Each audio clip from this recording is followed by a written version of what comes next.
মরণব্যাধি ক্যান্সারে আক্রান্ত হয়ে আজ শয্যাশায়ী রিকশা চালক শহীদুল ইসলাম। ঘরে নেই দুমুঠো অন্ন, নেই ঘর ভাড়ার টাকা, আর এর মাঝে মাত্র ৫ লাখ টাকার অভাবে আজ থমকে আছে শহীদুলের বেঁচে থাকার স্বপ্ন। বাবার এই সব কষ্টই যেন বুঝতে পারছে ৩ বছরের অবুঝ শিশু ইব্রাহিম।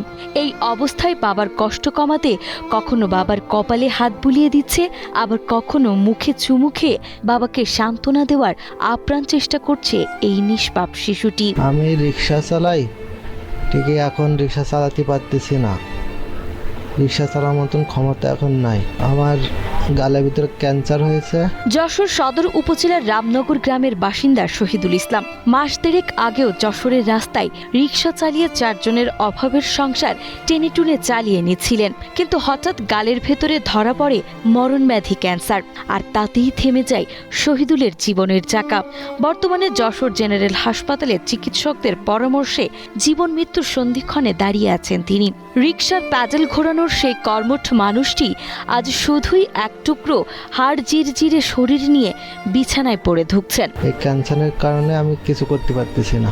ডাক্তার বলেছে মহাখালী অপারেশন করতে হবে, ঢাকায় মহাখালী নিয়ে যেতে হবে ইমার্জেন্সি ভাবে। টাকার অভাবে যাইতে পারতেছি না। চিকিৎসকদের পরামর্শ অনুযায়ী মহাখালী ক্যান্সার হাসপাতালে অপারেশন করালে হয়তো আবারও সন্তানদের বুকে ফিরে আসতে পারবেন এই বাবা, কিন্তু তার জন্য প্রয়োজন ৫ লাখ টাকা, যা এই পরিবারটির কাছে স্বপ্নের মতো।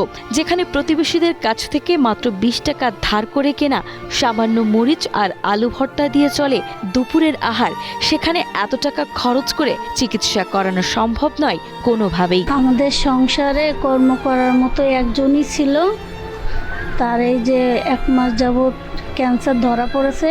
এখন আমাদের খুব সংসারে অভাব যাচ্ছে, আর কর্ম করার মতো কেউ নাই।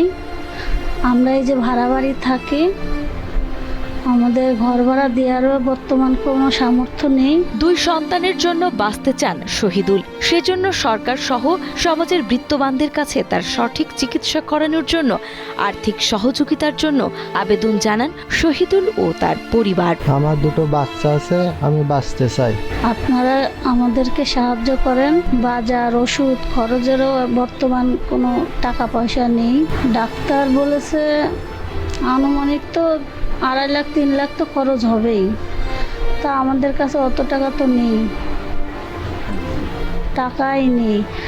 আর ওষুধ কিনে খাওয়ার মতোই বর্তমান টাকা নেই।